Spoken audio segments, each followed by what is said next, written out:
Hi everyone. I wanted to make a tutorial. I was talking to On the Rise, and she was, asking about Blender and things like that. And Cardinal was actually, learning Blender. So I just, I'll go ahead and just make this for everybody, or at least all of us. But anyway, so this is just a little tutorial on on interfacing with Blender. I'm not going to be using this model. Um, I'll be using this one to start off with. But what this is about is just a quick um, tutorial on mapping textures. Um, so in making wearables, there's two big parts of making wearable. It's designing the actual mesh, which is the geometry. I have a cold still, so um, but uh, the other part of it is actually um, putting the graphics and mapping the graphics onto the actual structure. So the best thing to do with Blender is really to get into the tutorials and on YouTube, just basic, how to add an object. So, there's all of these things up here, you just kind of become familiar with. All of this takes time. I would ignore all of this right now. Just kind of focused on what I'm doing because this is, directly relevant to making, to working on a wearable. And then all the other stuff will start to make sense later. But so what we're gonna do is what I'm doing is I'm toggling between object mode, which is this, and the edit mode where I can actually see all of the vertex. And each one of these points in 3D space is called a vertex. These are the different ways that we can interact with the object. So we've got by the vertex, by the edge, or by the face. And then we've also got different ways of looking at our object. We've got wireframe, which is really important if you wanted to grab all the vertex, because when you're in solid and you try to get them all, you won't get the ones on the other side. So you'll want to go to wireframe for that. And then you've got this one right here. It looks the same. These look the same right now, but this is actually showing the material. It's just there's no material on it, so it looks white. And then this far one is actually the render. So this takes into account the lighting. So as I move the light closer to it, then we can see it affect it. Whereas if when we're in just material mode, it doesn't do that. So, these are all kind of interesting things, and this is also going to be pretty short little tutorial. But what I want to do is I want to go ahead and I want to map. I want to map a texture onto this. So let's see what texture. Anyway, I'll just use anything. But to add a texture to an object, if you look at this, this is a three-dimensional object, and we actually have to basically unfold it into a two-dimensional shape.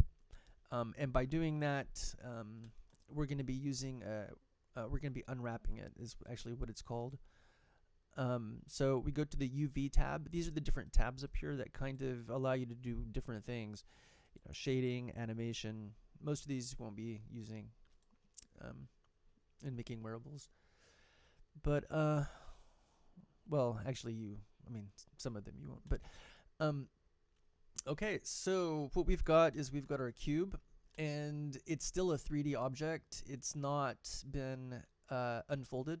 So what we want to do is we want to go ahead and we have two options. We can go to either wireframe and select them all, or you can actually just hit the A button, and A selects them all.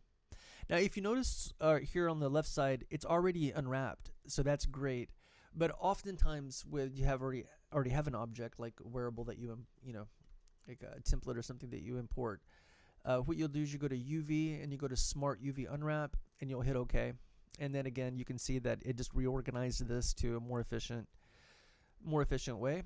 And so now what we do is we actually just go in here and we open up an image. Let's see, what image?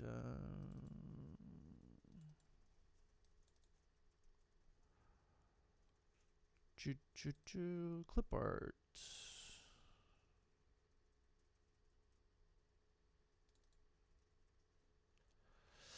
So, so I brought this image in. Now what we need to do is we need to give this cube a material so that it can, because if you notice, it didn't map yet. So what we need is we need to actually give it a material that corresponds to this texture. So let's see here. What we are going to do is we are going, now whenever you map textures, you're not going to have to, do this, but so this is going to look a little bit crazy, but so don't really worry about it. What we're doing here is we're going into the shading, and we're going to get rid of this principled BSDF, and actually you're going to add an image texture. And what I'm doing now is I'm actually working with nodes, and nodes is a whole other level with Blender that we're here to think about right now, because actually a lot of the wearables, they're pretty limited on the level of noding that you can do. Noding can do, I mean, through the nodes, you're actually working with the scripts directly. Let's see. So,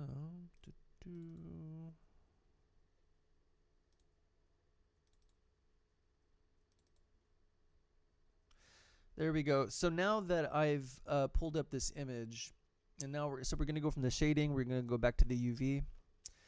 And then now, so we've got this cube, but as you can tell, like, everything is out of order. So what's really cool, this is a concept, is that this image here to the left is a 512 by 512 pixels. So there's 512 pixels this way, 512 pixels this way. So this is like relatively low resolution. And so the strategy behind making good graphics is to kind of like get into Photoshop or something, and then come up with a really good image that fits into 512 by 512. So what I'm going to do is I'm going to click on this one, and I don't know. So this is the 2D mapping. So wherever I map this to, it'll show up on that surface. So if I wanted to, I could go to the middle and I could hit S for scale, and I could scale it all the way up, and I could have it all on one side like that. Or what I could do is I could actually go like this, and then hold down Shift and then hit this cube, and then, so what I'm doing here is I'm clicking on it, and then I'm hitting L, and L selects everything, and I'm hitting G to grab it, and I can kind of put it right next to each other. But if you notice, it doesn't actually line up like in the image. So it says one dir, but it doesn't line up there. So what I'm going to do is I'm going to hit L to select them again. I'm going to hit R to rotate it. I'm going to hit 90. Okay, that wasn't it. So 180. Okay, so it's a 180 and then it's a 90. There we go. So this is, kind of how I'm mapping. So whenever I talk about like I'm mapping the graphics, that's what I'm talking about. Is that first you have to build the geometry, and then once you build the geometry, then you let's see. So I'm gonna click on this one. Now, whenever I had all of this selected, like these two, and then I clicked on this one is actually in that same spot as the first one. So what I'm gonna do is I'm just gonna click on this one alone to get it by itself. Hit G, grab it down, and then select them all. Oh, and that's actually right where it should be. So as you can see, I'm kind of mapping, sort of. I mean, it's a cube, so it's not going to map like it's supposed to. But that's kind of just a general, just a general kind of example of how to map and kind of how to use Blender. So we're just going to leave it at that. And I hope that that this helps out. Let me know if you have any questions. And down the road, like if you wanted to work on a project and wanted to get into Blender, we could do a collab where like, you can help map the textures, and I could do the mesh. So now we're talking about like coming into like forming a team, like a business team. So that's kind of cool. But anyway, one step excuse me, at a time. And Blender takes a long time. Excuse me, it's kind of intimidating. So just, one step at a time. All right, see y'all.